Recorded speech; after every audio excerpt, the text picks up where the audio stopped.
And welcome back. While you were asleep, Shelby County Commissioners worked late into the night passing the budget for the upcoming year. Commissioners wrapping up just after 11 p.m.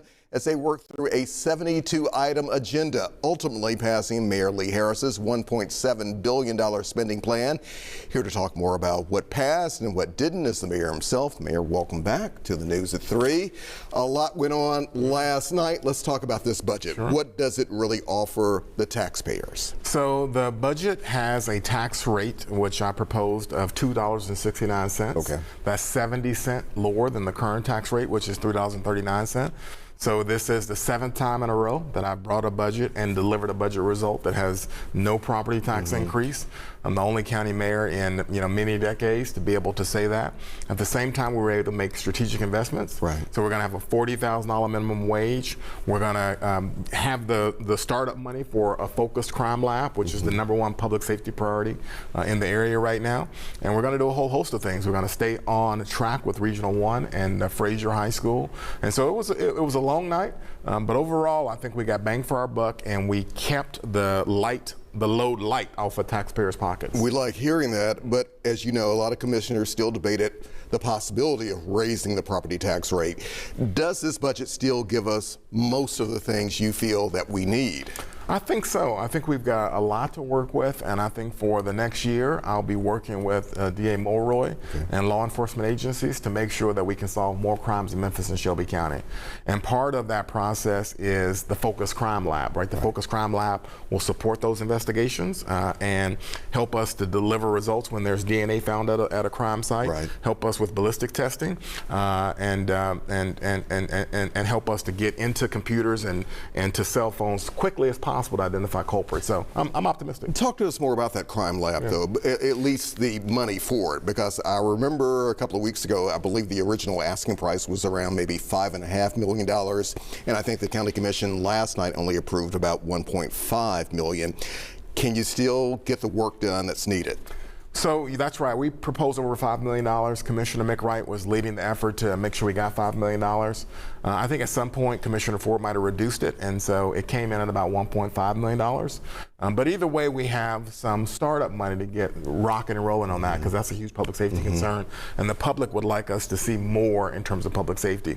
This idea has rattled around for many, many months, if not years, and one of the problems is how do you do a crime lab? Can you do a full service one? Right. And we've answered that, and we've said we're going to do a focused crime lab, just a few areas to support law enforcement agencies, and the other was who's going to administer it. And so we've stepped up. My administration is going to help run and support the crime lab. We'll stand up this program and run it and run it in partnership with law enforcement agencies. Let's talk about a few other issues as well. Pre-K, affordable housing, a new jail, Regional 1, the campus there. Where do we stand with some of those? Well, Regional 1 is still moving apace, so that's working out really well, and that's still preserved in the budget.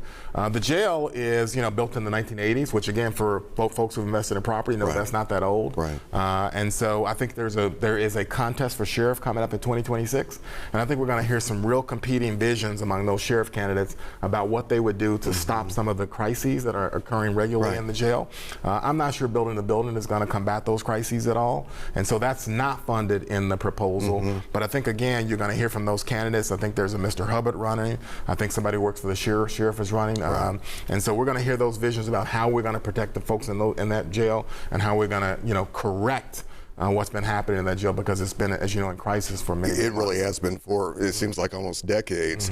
Talk to me, though, about XAI. And again, I know this has been a matter that some people absolutely love. They feel it's great. Other folks in the community, or especially those who live nearby, say, wait a minute, what about our health concerns? They're being ignored by our public officials. What do you say?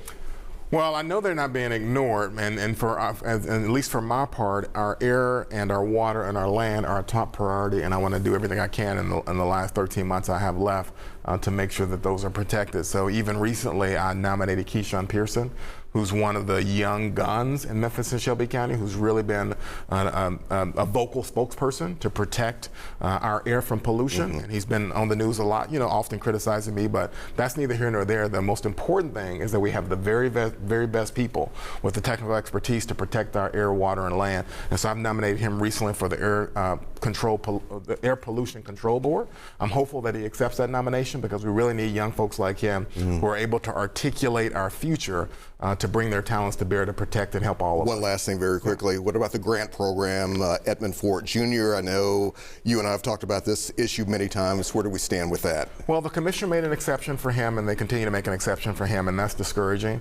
In other words, in Shelby County government, anyone that is indicted or arrested for violence or for criminal corruption is they're suspended without pay. And so the only case where that doesn't apply is Edmund Ford Jr. He's been allowed to continue to serve.